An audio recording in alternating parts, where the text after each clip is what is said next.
Im dichten Amazonas-Regenwald, wo Jaguare aus jedem Busch hervorspringen können, kann ein einziger Augenblick das Ende bedeuten. Kann die Mutter Anaconda an diesem tödlichen Ort ihre letzte Mission zum Überleben erfüllen?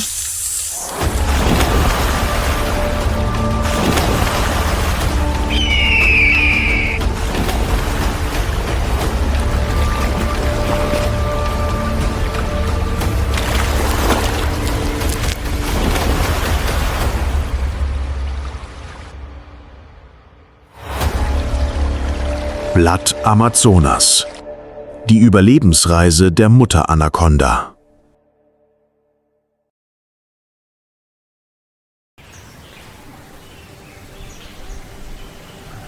Noch bevor die Sonne die dichte Baumkronendecke durchbrechen konnte, erwachte der Amazonas zum Leben, begleitet von einer wilden und lebhaften Symphonie.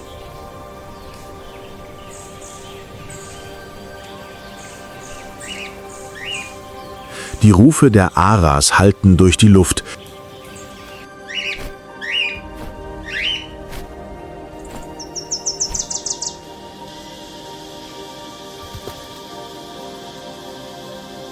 Das Summen der Insekten erfüllte die Waldschichten.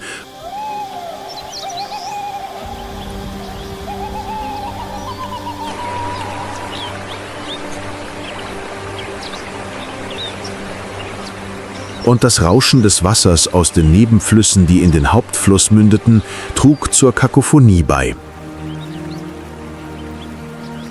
Die Szene glich einem tiefen, kraftvollen Atemzug des Waldes, der den unerbittlichen Rhythmus des Lebens von Millionen von Lebewesen in sich trug.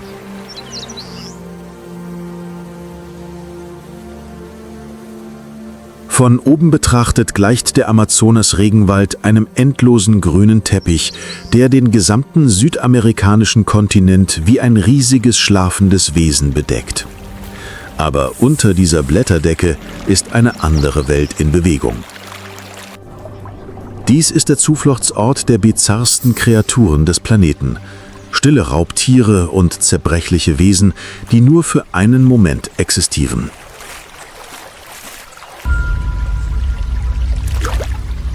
In einem stillen Wasserbecken am Rande eines Mangrovenwaldes gleitet ein riesiges Körper lautlos durch den Schlamm.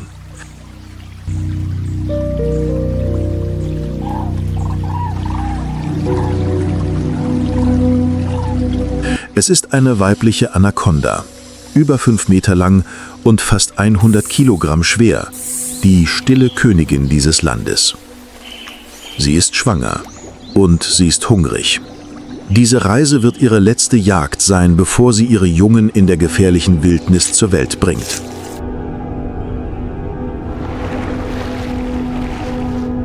Im tiefen Wasser liegt die Mutterschlange regungslos wie ein Stück Treibholz, fast unter einer Schicht von Wasserlinsen versunken.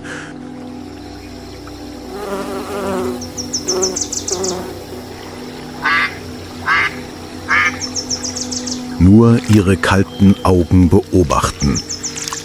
Die Schwangerschaft hat sie geschwächt und ihren Körper schwer gemacht, aber ihr Killerinstinkt ist ungebrochen. In der Ferne nähert sich eine Gruppe von Kapibaras, den größten Nagetieren der Welt, dem Ufer. Es sind vorsichtige Tiere, die immer in Gruppen unterwegs sind und stets nach Gefahren schnüffeln, bevor sie einen weiteren Schritt machen. Aber heute scheint dieser Instinkt in der drückenden Hitze des Waldes von ihrem Durst überschattet zu werden. Ein Tier löst sich von der Gruppe. Jung und rundlich senkt es den Kopf, um zu trinken, die Ohren gespitzt, die Augen umherfliegend.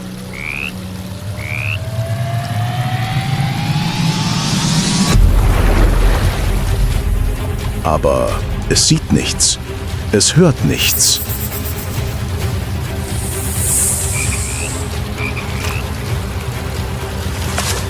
Und dann .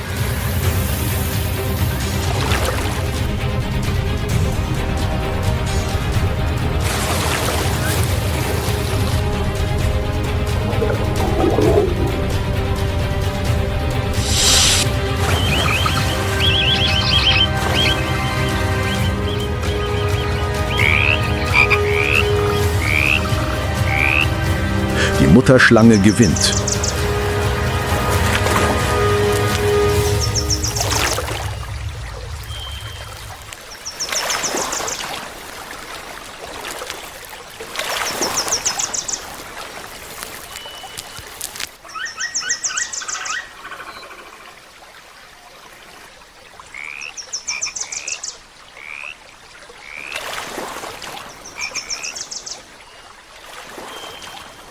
Sie verschlingt ihre Beute in einer letzten Mahlzeit,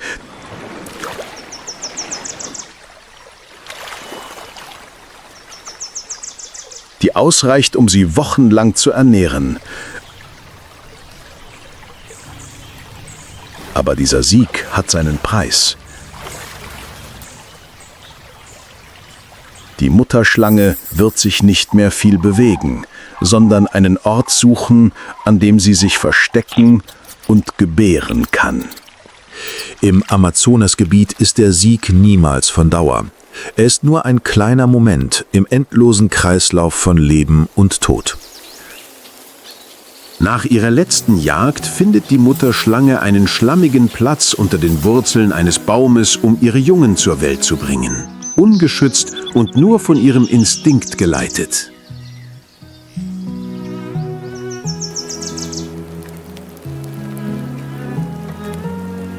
Jedes winzige, glänzende Schlangenbaby wird geboren und kriecht sofort zum Wasser, wo Leben und Gefahr immer Hand in Hand gehen. Sobald ein Schlangenbaby das Ufer erreicht,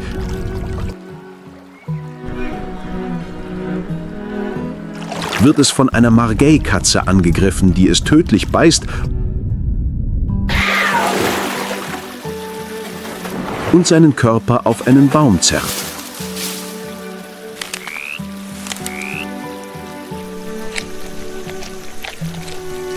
Auf der anderen Seite wird ein anderes Schlangenbaby von Piranhas entdeckt, sobald es ins Wasser kommt und in einem Augenblick in Stücke gerissen.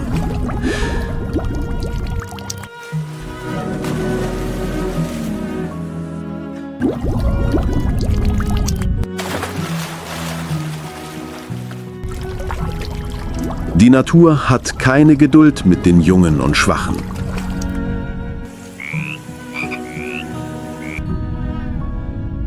Nur diejenigen, die schnell lernen, Gefahren geschickt ausweichen und schnell schwimmen können, haben eine Chance, in diesem harten Kreislauf des Lebens zu überleben.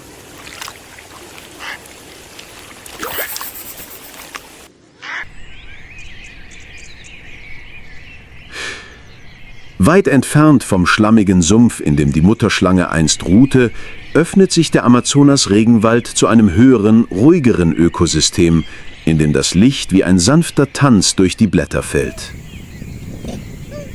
Hier zwischen den alten, mit Flechten bewachsenen Bäumen erscheint ein Wesen, als wäre es aus einer anderen Welt gekommen.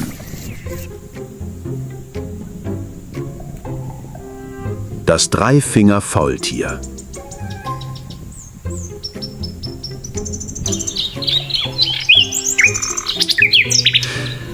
Während der Tod eines Babyschlangen nur wenige Sekunden dauert, ist der Lebensrhythmus des Faultiers ein wortloses Lied, gesungen mit Geduld und Einfachheit bis hin zur Metaphysik.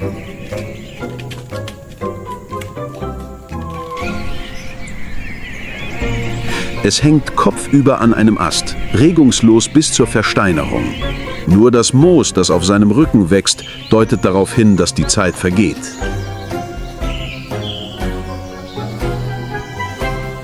Das Dreifinger-Faultier bewegt sich mit einer Geschwindigkeit von weniger als 0,03 Metern pro Sekunde, so langsam, dass kein Raubtier es bemerkt, und genau das ermöglicht es ihm zu überleben.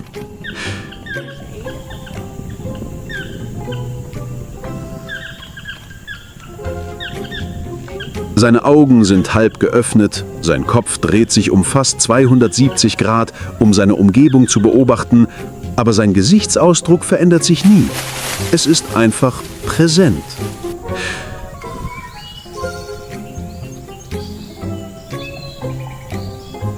Seine Nahrung besteht aus energiearmen, schwer verdaulichen Blättern, aber mehr braucht es nicht. Mit langsamem Herzschlag und leichter Atmung ist es die Verkörperung der einfachsten Lebensphilosophie in einem Wald voller Konkurrenz ums Überleben.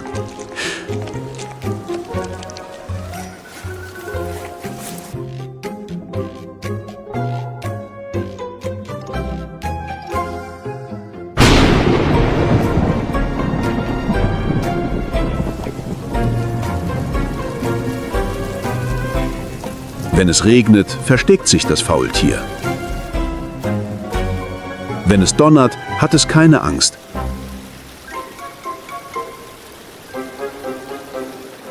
Es hängt dort Tag für Tag, Nacht für Nacht, während der Regenzeit und der Trockenzeit.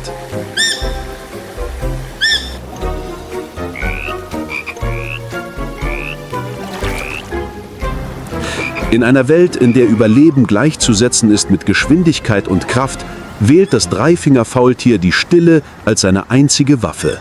Und überraschenderweise überlebt es dennoch.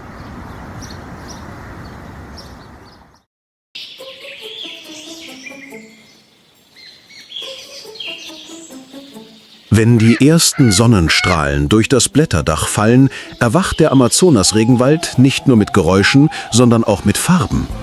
Und die ersten, die den Himmel erhellen, sind die Langschwanz-Aras.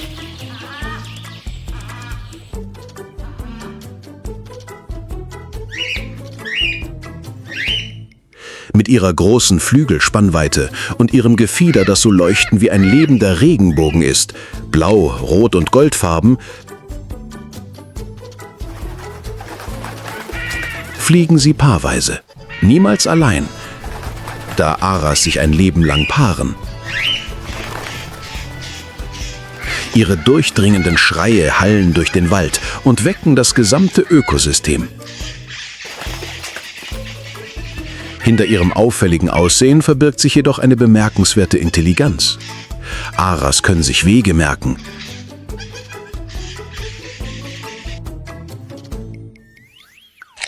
Die härtesten Nüsse knacken und sogar aus ihren Fehlern lernen.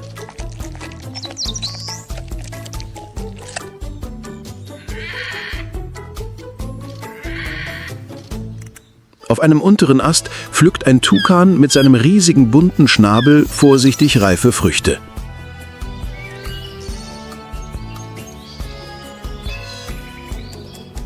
Der Schnabel ist groß, aber leicht und dient dazu, den Körper zu kühlen und Früchte zu pflücken.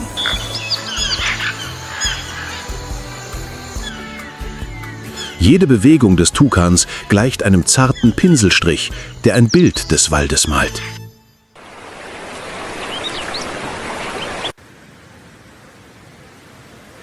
In den höchsten Baumkronen stürzen Kolibris,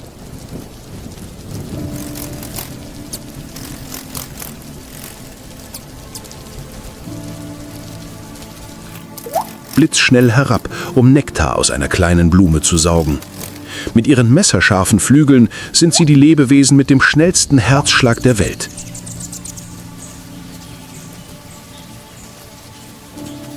Der über 1200 Mal pro Minute schlägt. Ein einzelnes Tier ist nur so groß wie ein Finger, kann aber rückwärts fliegen, in der Luft schweben und in Bruchteilen von Sekunden die Richtung ändern.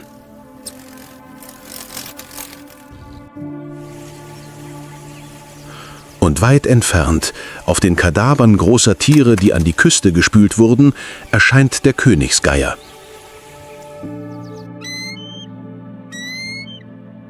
Im Gegensatz zu gewöhnlichen Geiern hat diese Art ein leuchtendes Gefieder. Orange, rot, gelb und violett, als könne die Natur selbst es nicht definieren.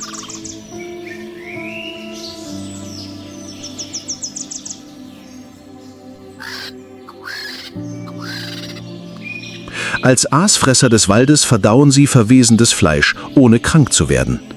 Ein Lebewesen, dessen abstoßende Natur dazu beiträgt, den Wald sauber zu halten.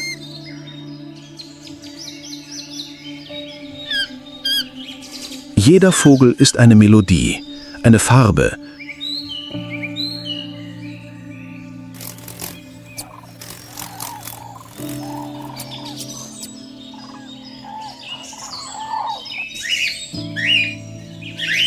eine Rolle. Der Amazonas ist nicht nur ein Wald, er ist eine fliegende Symphonie, in der kein Lied überflüssig ist.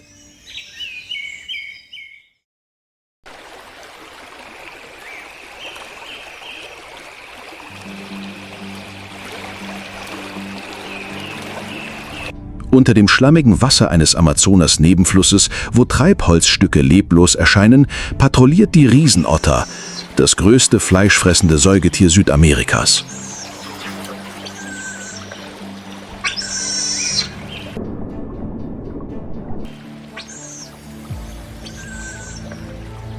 Mit einer Länge von über 1,80 Meter, scharfen Zähnen und einem kräftigen Biss ist die Riesenotter nicht nur ein geschickter Fischer, sondern auch der Herrscher über die Gewässer, die sie ihr Zuhause nennt.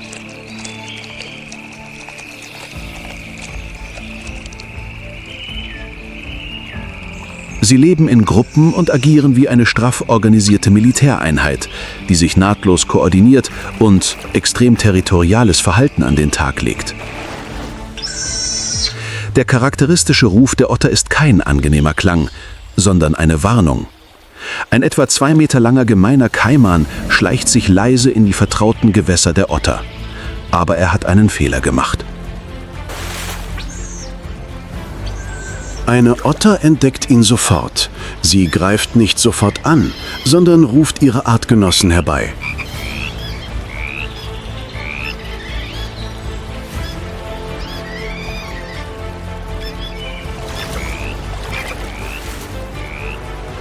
Innerhalb von Sekunden taucht die gesamte Ottergruppe aus dem Wasser auf und die einzelnen Otter stürzen sich auf den Kaiman und schwimmen wie ein kleiner Tornado in einem Strudel um ihn herum. Sie zielen nicht auf den Kopf oder den Schwanz, sondern beißen in die Augen, den Hals und den Bauch, die verwundbarsten Stellen. Der Kaiman schlug um sich und schlug mit dem Schwanz, aber er war völlig überfordert. Die wiederholten Bisse und die Umzingelungstaktik zwangen ihn zum Rückzug und er verschwand im tiefen Wasser, wobei er eine Spur von Schaum als Zeichen seiner Niederlage hinterließ.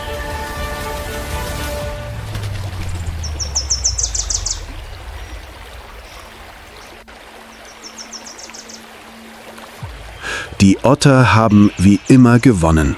Sie sind nicht nur Jäger, sondern auch Wächter des Flusses.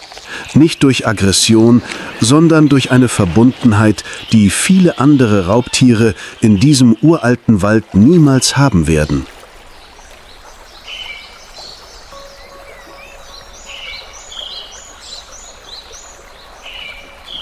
Als das Morgenlicht sich im schlammigen Wasser spiegelte, tauchten plötzlich zerte rosa Streifen auf. Es waren Botos, Amazonas-Flussdelfine. Geheimnisvolle Wesen mit einer einzigartigen blassrosa Färbung. Mit ihren langen Schnauzen und kleinen Augen bewegen sich die Tümmler anmutig durch das trübe Wasser und nutzen Sonar zur Orientierung und Kommunikation.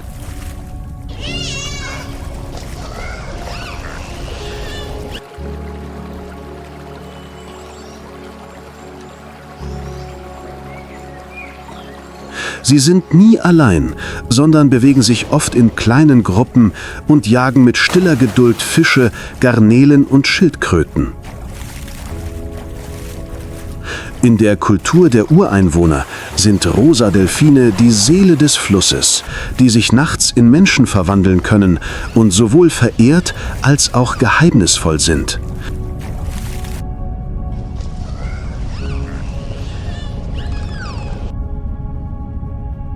Sie müssen nicht kämpfen oder Gewalt anwenden. Alles, was sie brauchen, ist Wasser, Klang und eine stille Verbindung, um wie eine uralte Melodie im Herzen des Dschungels zu existieren.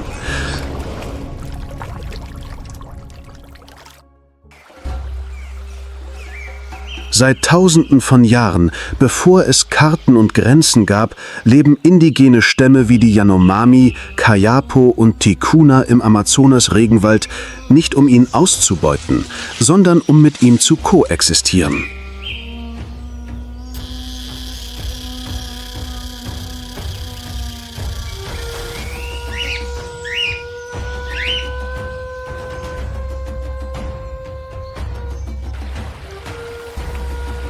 Für sie ist jeder Fluss eine Lebensader, jedes Tier ein Geschwisterkind und jeder Baum eine Erinnerung an ihre Vorfahren. Sie jagen nach Bedarf, sammeln in der Saison und lehren ihre Kinder, der Wald ist unsere Mutter, nicht unser Schatz.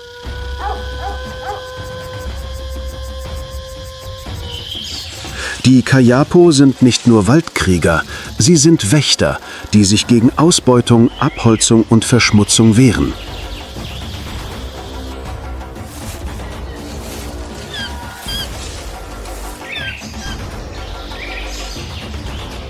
Sie wissen, wenn der Wald verloren geht, sind auch sie verloren.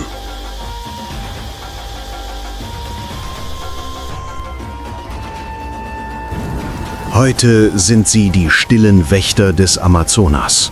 Ohne Technologie oder Armeen verlassen sie sich auf Pfeil und Bogen, altes Wissen und eine unerschütterliche Liebe zum Wald.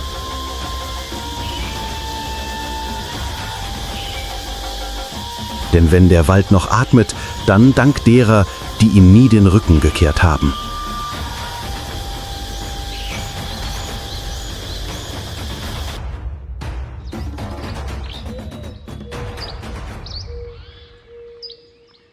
Hoch oben in den Baumkronen, wo das Licht durch die Blätter fällt, befindet sich die Welt der agilsten und intelligentesten Lebewesen, die Affen des Amazonas.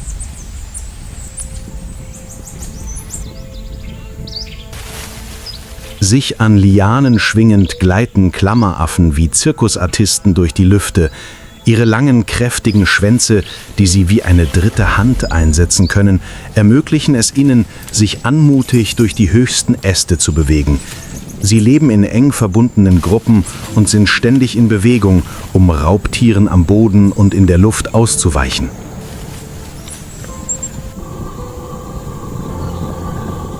In der Ferne hallt ein tiefer, trommelähnlicher Klang durch den Wald. Es ist der Ruf der Brüllaffen. Mit ihren großen Kehlkörpern stoßen sie einen Schrei aus, der bis zu 5 Kilometer weit zu hören ist, um ihr Revier zu markieren und den Kontakt innerhalb der Gruppe aufrechtzuerhalten. Wenn sie rufen, scheint der ganze Wald mit ihrem Schrei zu atmen. Näher am Boden versuchen Kapuzineräffchen, die intelligentesten Affen Südamerikas, harte Nüsse mit Steinen zu knacken. Sie wissen, wie man Werkzeuge benutzt. Steine, um Nüsse zu knacken, Stöcke, um Insekten zu fangen, und manchmal lernen sie voneinander, um ihre Überlebensfähigkeiten zu verbessern. Dies ist eine weiterentwickelte Form der stillen Sprache in der Natur.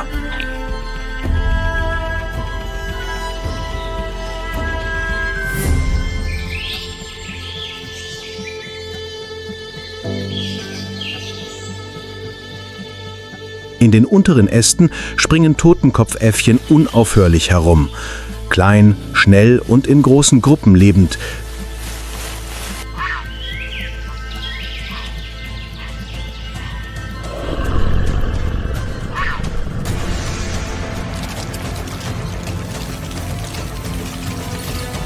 Sind sie wie ein dynamischer Strom im Wald. Jeder Sprung ist Teil einer dreidimensionalen Karte, die im außergewöhnlichen Gedächtnis dieser kleinen Affen gespeichert ist. Jede Affenart spielt eine Rolle in der Symphonie des alten Waldes. Einige rufen ihrer Gruppe zu, andere denken still nach, wieder andere fliegen zwischen den Blättern umher. Aber sie alle teilen sich ein grünes Zuhause im Amazonasgebiet, wo Intelligenz mit Anpassungsfähigkeit einhergehen muss und das Überleben nicht nur von Stärke, sondern auch von Zusammenhalt und Gedächtnis abhängt.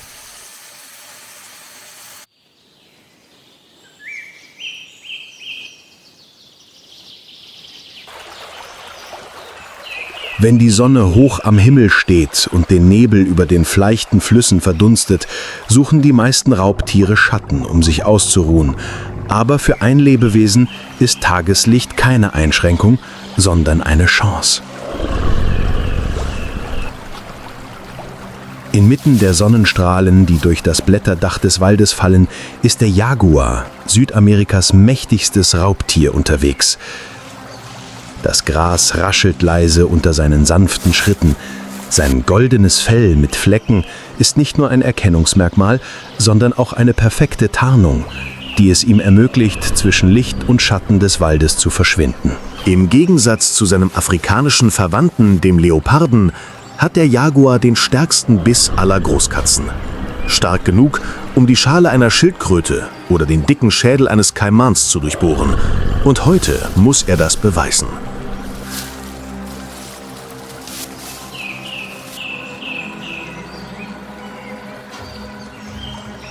Am Ufer eines schlammigen Flusses treibt ein Kaiman lautlos im trüben Wasser und scheint in Sicherheit zu sein. Aber nicht weit entfernt, versteckt im Dickicht am Ufer, liegt ein Leopard schon seit langer Zeit auf der Lauer.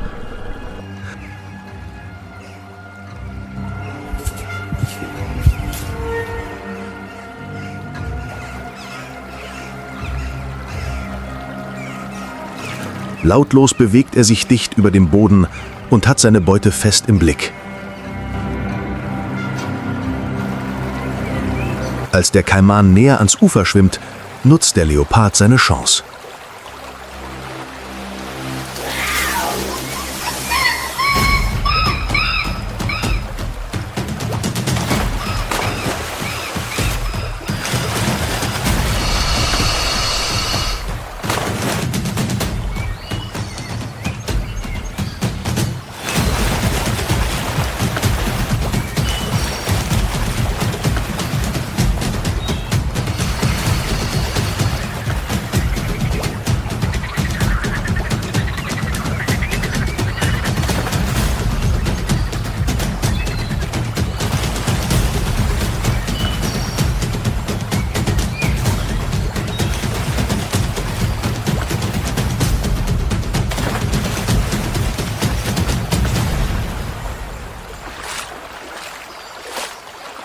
Der Jaguar fraß nicht sofort. Er schleppte seine Beute ins Dickicht, weg von neugierigen Blicken. Das war die Gewohnheit eines Einzelgängers, der nicht gerne teilte. Ein einsamer Attentäter im lauten Wald. Und dann verschwand er genauso plötzlich, wie er aufgetaucht war.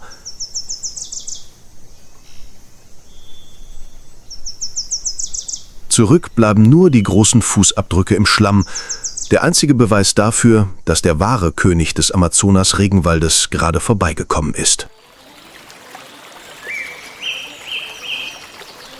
Von den riesigen Schlangen in den schlammigen Tiefen bis zu den winzigen Kolibris zwischen den Blumen, von den geheimnisvollen rosa Delfinen im Fluss bis zu den Stämmen, die den Wald mit ihrem überlieferten Wissen bewachen, ist der Amazonas eine lebendige, wilde und heilige Symphonie.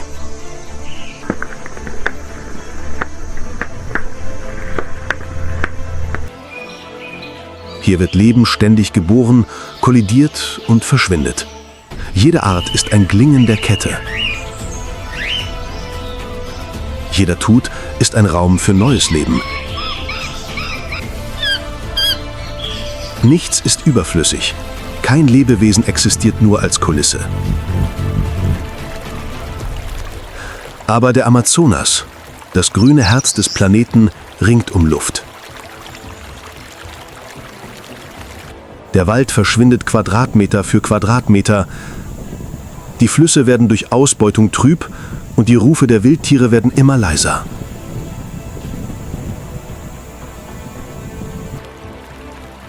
Wir stehen nicht tatenlos daneben. Indem wir das schützen, was noch übrig ist, das Wissen der indigenen Völker respektieren und auf die stillen Stimmen der Natur hören,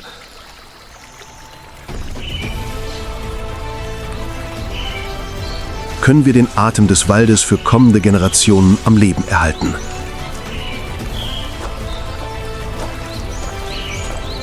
Denn der Amazonas ist nicht nur ein Ort auf der Landkarte. Er erinnert uns daran, dass wir tiefer mit der Wildnis verbunden sind, als wir es uns jemals vorgestellt haben.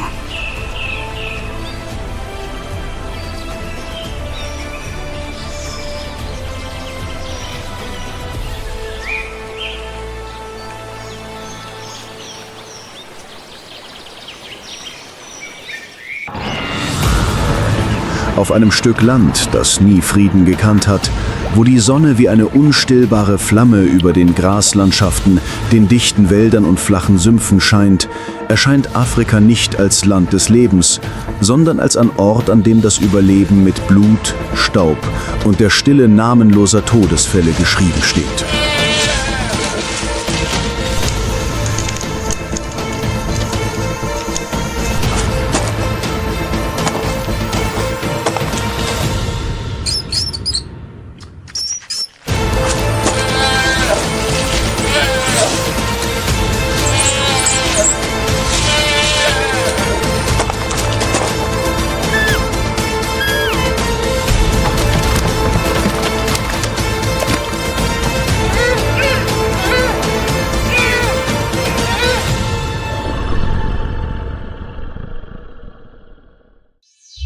Afrika. Der brutale Kampf um Leben und Macht.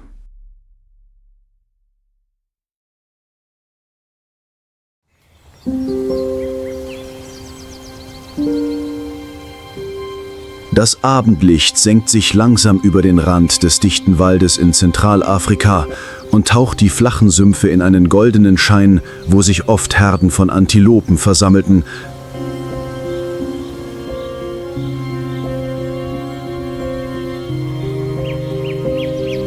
Nachdem sie einen Tag lang unter der sengenden Sonne gewandert sind. Die Herde nähert sich vorsichtig dem stillen Wasser, ihr Atem bildet Wellen auf der Oberfläche.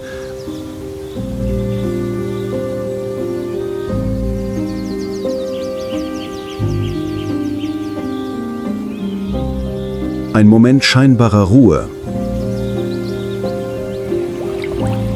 Aber in Afrika ist Ruhe oft nur eine flüchtige Illusion.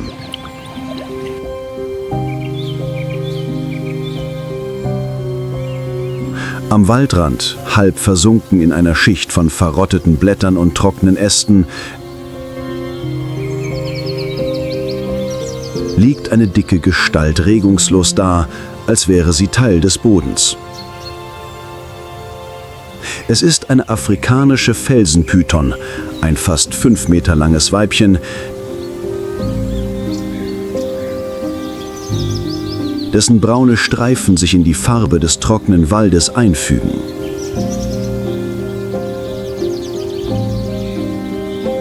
Sie hat seit Wochen nichts mehr gefressen. Ihr Bauch ist schwer und geschwollen, nicht vor Hunger, sondern vor Eiern. In ihrem massigen Körper bilden sich Dutzende von Eiern.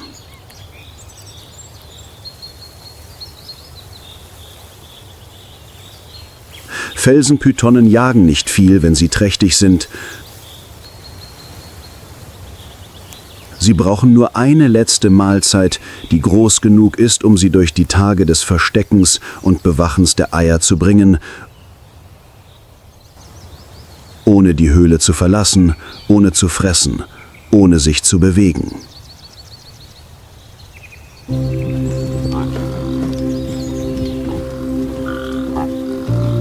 Eine Herde Antilopen versammelte sich am Wasserrand und senkte ihre Köpfe, um nach einem sengenden Tag das kühle Wasser zu trinken.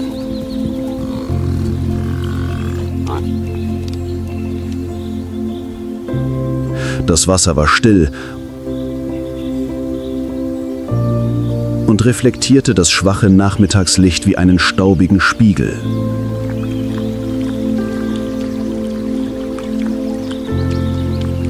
Ihre großen Ohren zuckten bei jedem Windstoß, jedem ungewöhnlichen Geräusch.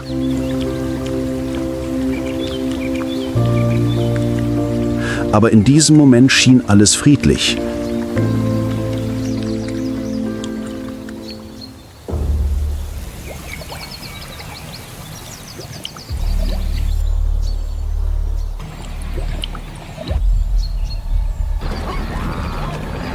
Kein Geräusch, kein Zeichen. In einem Augenblick stürzte sich die Felsenpython nach vorne. Der Schlag muss nicht besonders stark sein, gerade so stark genug, um sich in die Schulter der Beute zu beißen und sich so einen Halt zu verschaffen. Und dann windete sich der Körper der Python wie ein lebendes Seil um die Antilope.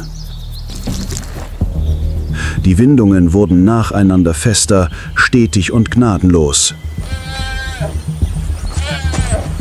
Die Antilope strampelte heftig und spritzte Wasser in alle Richtungen, aber es gab kein Entkommen.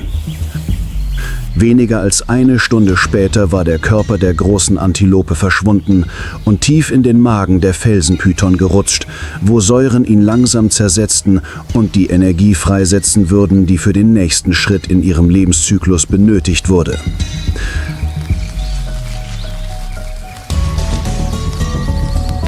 Als der letzte Teil des Antilopenkadavers verschlungen ist, liegt die Felsenpython regungslos unter den Baumwurzeln und atmet langsam und schwer.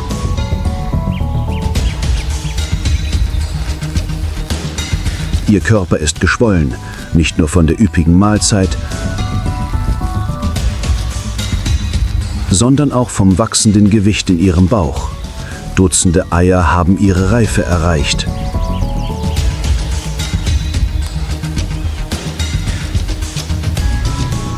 Das ist nicht nur das Ende einer Jagd, sondern der Übergang zwischen dem Instinkt zu jagen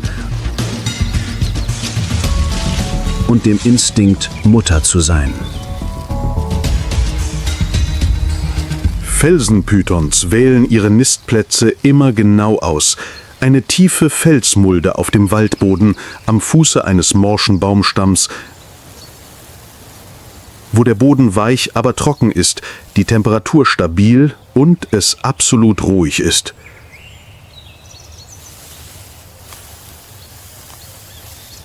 Und nun, satt, schwer und bereit,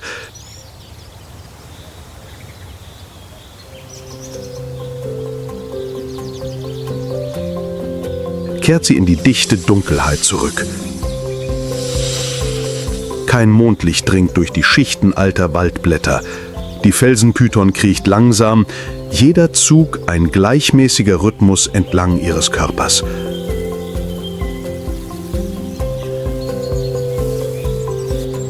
Keine Eile, kein Grund, sich zu verstecken.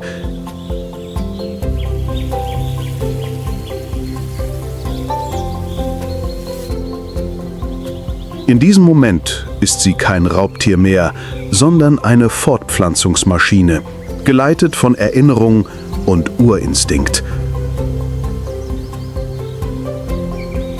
Als sie die Öffnung des Nestes erreicht, eine schmale Spalte zwischen zwei alten Baumwurzeln, wo der vertraute Geruch von feuchter Erde und verrottendem Holz in der Luft liegt, schlittert sie hinein und rollt sich schweigend zusammen.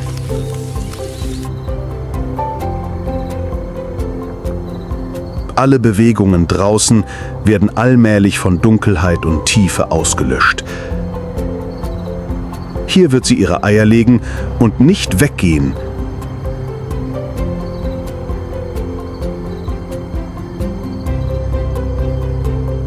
bis alle Eier geschützt und von ihrer eigenen Körperwärme gewärmt werden.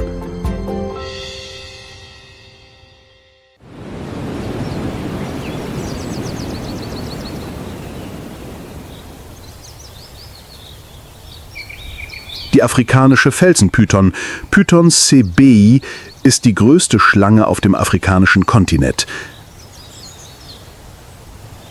Sie wird bis zu 6 Meter lang und wiegt über 100 Kilogramm.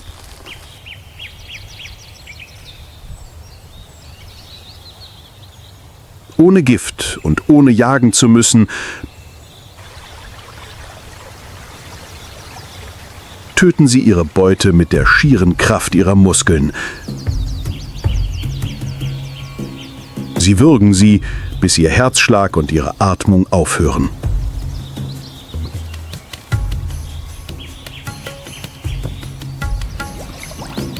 Sie sind Meister der Hinterhaltstaktiken und können stundenlang am Wasserrand oder entlang bekannter Pfade auf Beute lauern. Manchmal reicht eine einzige große Mahlzeit aus, um sie wochenlang ohne Jagd zu versorgen.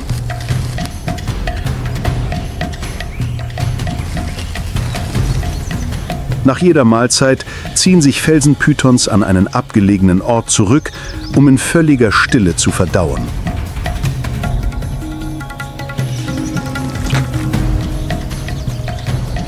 Weibliche Felsenpythons sind besonders bemerkenswert für ihr Brutverhalten, das unter Schlangen selten ist. Nachdem sie 21 Eier in einer Höhle gelegt haben, wickeln sie sich um die Eier und wärmen sie mit ihrer eigenen Körperwärme.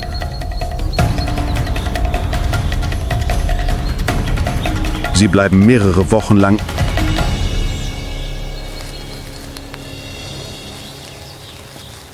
ohne Nahrung im Nest, bis die Eier schlüpfen.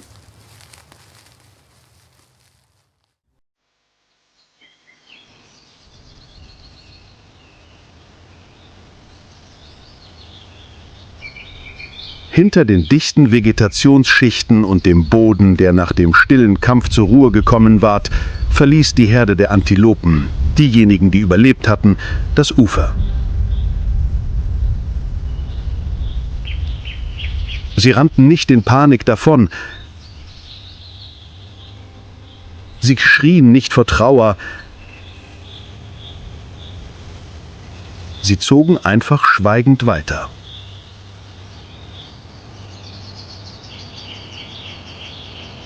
Die junge Antilope, die ihr Leben verloren hatte, war nur eine von Hunderten.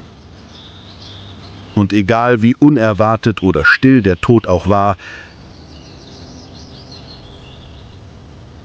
er hinderte die Herde nicht daran, weiterzuziehen.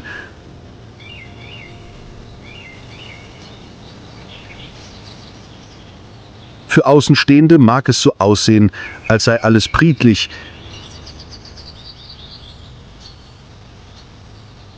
Bei genauerer Betrachtung würden sie jedoch eine Lücke in der Formation entdecken. Ein Glied, das aus der scheinbar unzerbrechlichen Kette des Lebens entfernt worden war.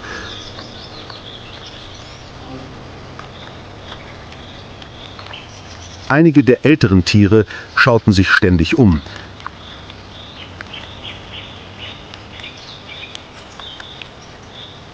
Ein paar Mütter rückten näher an ihre Jungen heran.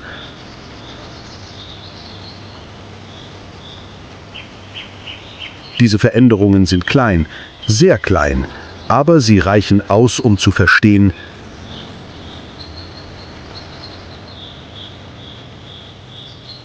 die Herde erinnert sich, nicht durch individuelles Gedächtnis,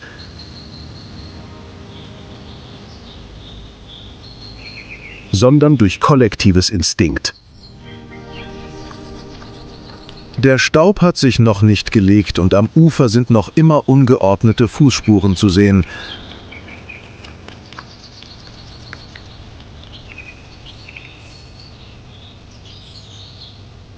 Dort, wo vor wenigen Minuten ein Tod eingetreten ist, den niemand in der Herde vollständig miterlebt hat. Die Schatten wurden länger über der Graslandschaft hinter dem Wald, als sich die Felsenpythons in die Tiefe zurückzogen, wo ein neues Leben in der Dunkelheit und der feuchten Erde seinen Anfang nahm. Die Herde der Antilopen, die Überlebenden, setzte ihre Reise fort.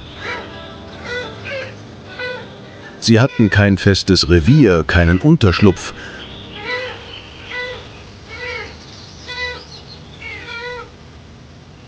Das Einzige, das sie zusammenhielt, war der Rhythmus des Grases, des Wassers und ihrer ständigen Bewegung.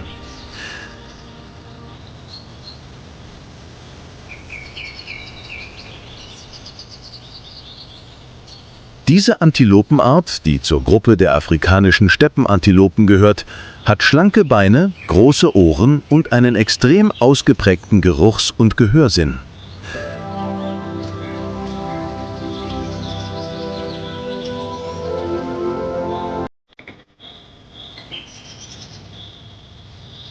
Das bescheidene Fell besteht nur aus Braun- und Brandgelbtönen, die am Bauch in hellere Farbtöne übergehen.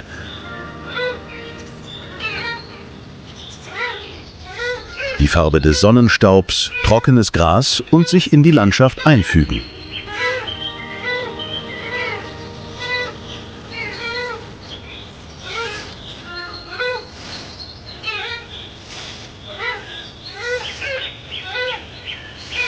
Eine erwachsene Antilope kann Geschwindigkeiten von bis zu 80 Kilometern pro Stunde erreichen, ständig die Richtung wechseln und wie ein Windstoß hoch in die Luft springen.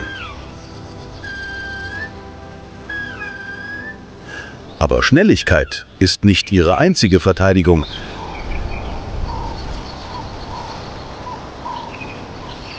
Sie leben in Herden von mehreren Dutzend bis zu Hunderten von Individuen und jedes Mitglied ist ein Wächter.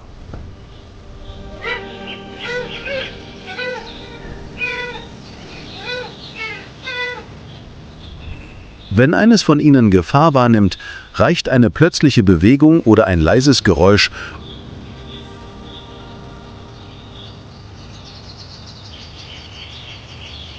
um die gesamte Herde in Bewegung zu setzen.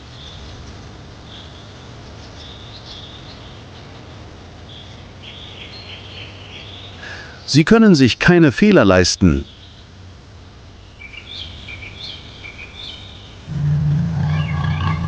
Denn ein Moment der Unachtsamkeit reicht, um das Löwen, Geparden, Krokodile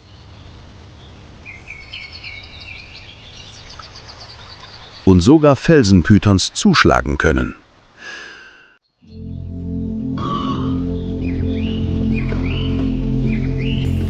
Ihre Reise erstreckt sich über alle Jahreszeiten.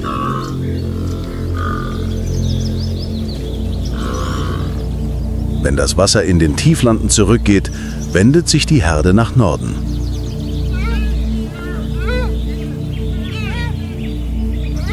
Wenn das Gras in den Highlands verbrennt, ziehen sie hinunter in die Täler.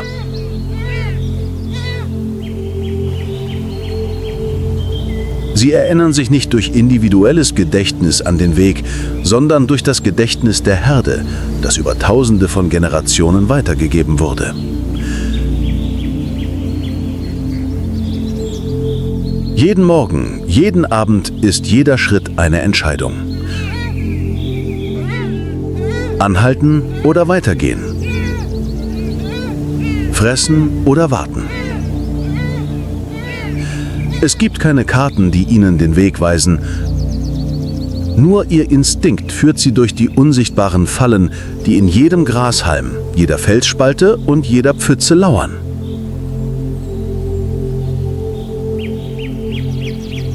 Mittags wirft die Sonne ihren Schatten über den Rand des lichten Waldes.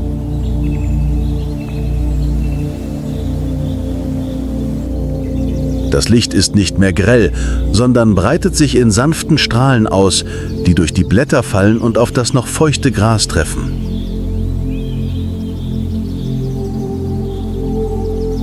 Die Antilopenherde ruht unter vereinzelten Bäumen, ein seltener Moment der Ruhe auf ihrer unerbittlichen Reise ums Überleben.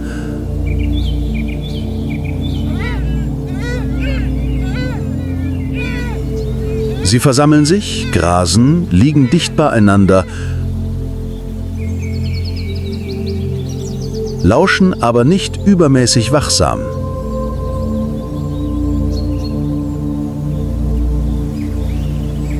In diesem Moment gibt es keine Anzeichen von irgendetwas Ungewöhnlichem. Keine seltsamen Geräusche, keinen Geruch von Blut, keinen Schatten eines Raubtiers.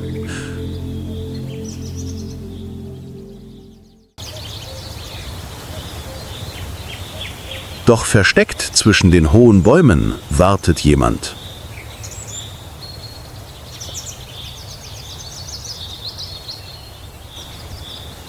Eine Leopardin liegt auf einem großen Ast, den Rücken gegen die raue Rinde gedrückt.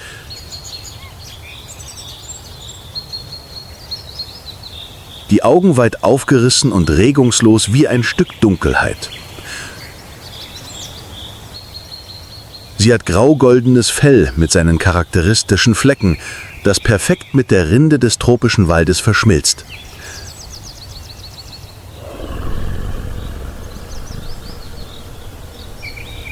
Jeder Muskel ist in absoluter Geduld erstarrt, aber innen ist die Spannung einer lebendigen Quelle, die bereit ist, sich zu entfachen, wenn der Moment gekommen ist.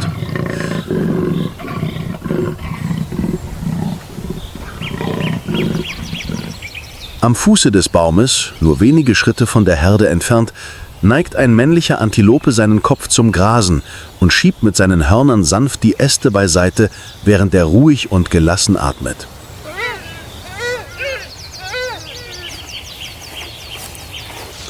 Sie wusste nicht, dass ein paar Augen sie schon lange beobachtet hatten. Der Wind war günstig. Die Entfernung genau richtig für einen präzisen Sprung. Es gab nichts mehr zu warten.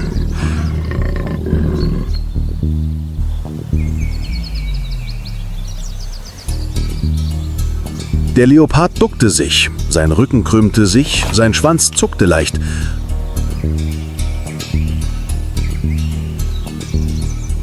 Und dann sprang er wie ein Blitz vom Ast.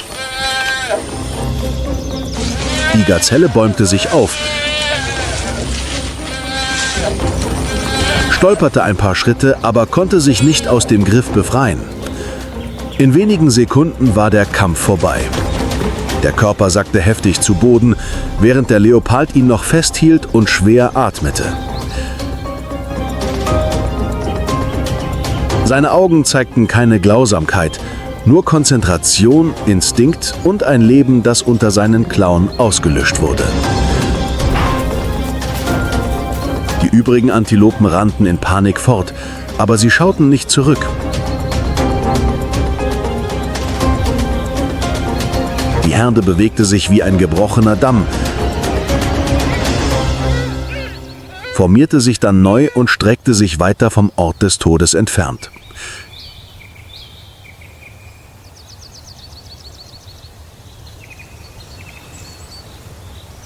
Kein Mitleid, keine Pause.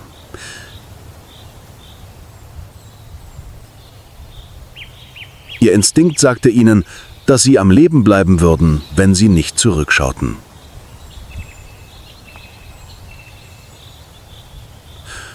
Der Leopard stand einen Moment lang regungslos neben seiner Beute. Der Wind raschelte in den Blättern, er suchte die Umgebung ab. Keine Hyänen, keine Löwen, keine Rivalen. Das reichte.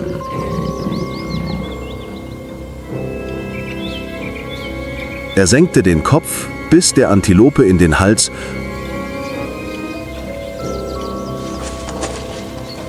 und schleppte den Kadaver mit aller Kraft zum nächsten Baum, wo sich niedrige Äste wie unsichtbare Haken ausbreiteten.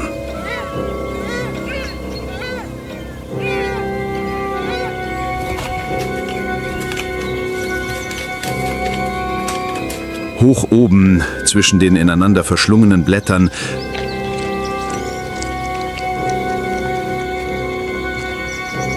drangen Sonnenstrahlen durch die Äste und der Leopard begann in absoluter Ruhe mit seiner Mahlzeit.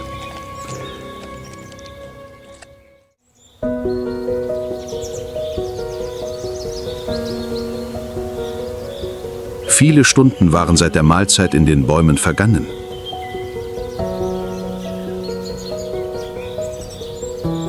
Die Sonne hatte ihre Farbe gewechselt und war von einem strahlenden Gold zu einem Palzenorange übergegangen.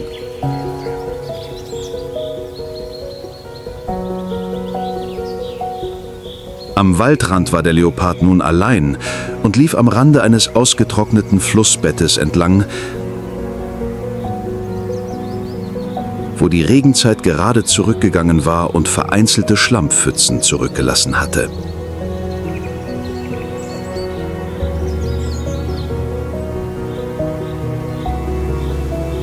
Sein Gang ist gemächlich, sein Schwanz leicht gekrümmt, sein Kopf tief gesenkt. Er jagt nicht nach einem festen Zeitplan, sondern eher nach dem Zufall.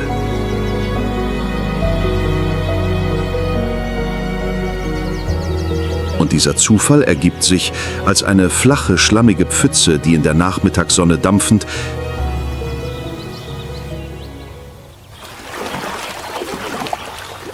kleine Bewegungen unter ihrer Oberfläche offenbart. Welse, viele davon. Sie waren in der letzten Wasserlache gefangen und zappelten im schlammigen Schlamm, wodurch sie kleine Wellen erzeugten, die genug waren, um die Aufmerksamkeit eines intelligenten und agilen Raubtieres auf sich zu ziehen. Die Leopardkatze verlangsamte ihre Schritte. Normalerweise jagte sie nicht auf diese Weise. Es gab kein hohes Gras, in dem sie sich verstecken konnte. Keinen Aussichtspunkt, von dem aus sie sich anschleichen konnte. Aber in Afrika überlebt nicht der Stärkste, sondern derjenige, der sich anpasst. Sie findet ein Stück morsches Holz, das quer über dem Tümpel liegt. Schleif und rund, aber stabil genug, um darauf zu stehen.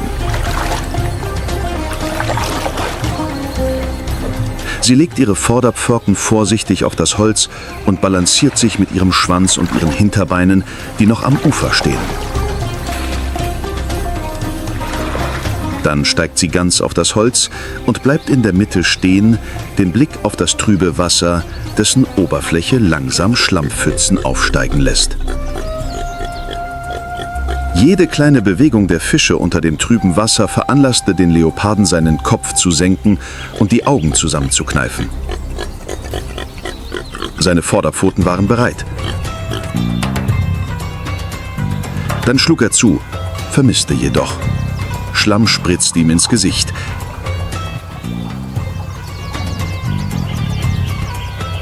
Der Fisch verschwand. Er war geduldig. Er versuchte es erneut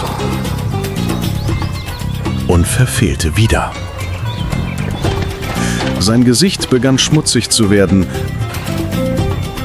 Sein Bauch war mit Schlamm bedeckt. Seine Beine rutschten leicht weg, sodass sein ganzer Körper auf dem Baumstamm schwankte.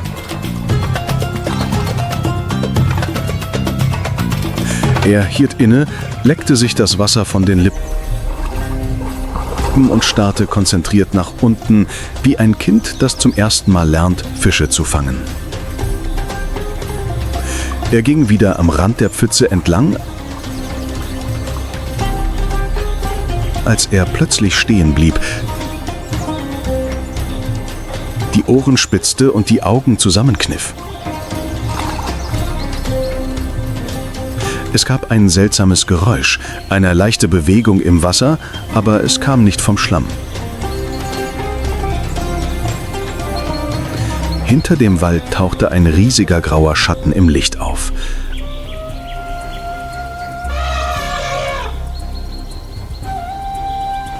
Ein alter Elefantenbulle mit faltiger Haut und abgenutzten Stoßzähnen schritt mit der Gelassenheit eines Tieres, das jeden Weg in diesem Wald kannte, auf die Pfütze zu.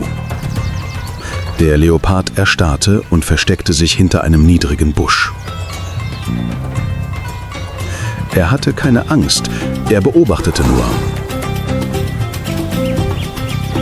Der Elefant senkte den Kopf, um zu trinken, seine Vorderbeine versanken im weichen Schlamm, gelegentlich spritzte Wasser hoch, sein Rüssel rührte unbewusst den Schlamm auf. Und es war dieses Spritzen, das tat, was der Leopard nicht konnte.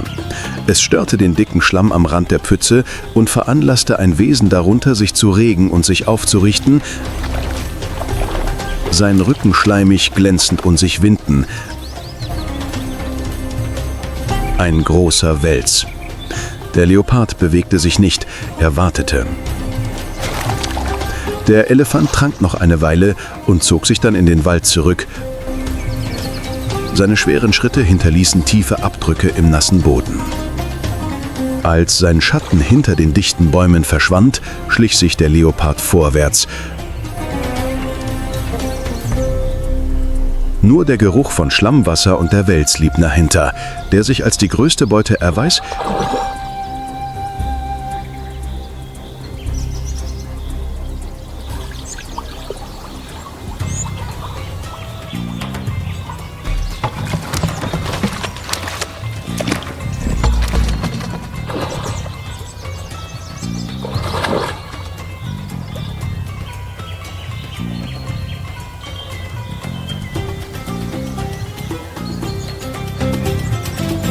Die er je erlegt hatte.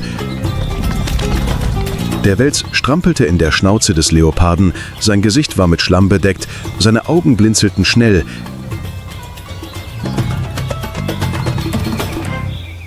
Er zog sich aus der Pfütze zurück und trug seine unerwartete Beute mit sich.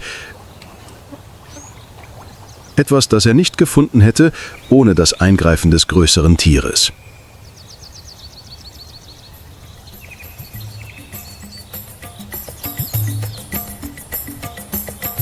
Der Leopard begann, das kleine Festmahl zu genießen, das er gerade gefangen hatte.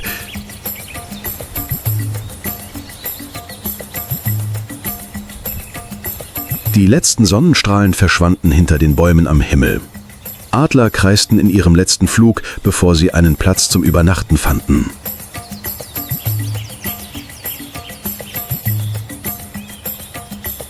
Der Wind wurde kälter und trug den Geruch von Erde, Feuchtigkeit und getrocknetem Blut von einer Mahlzeit mit sich, die gerade irgendwo im Wald zu Ende gegangen war.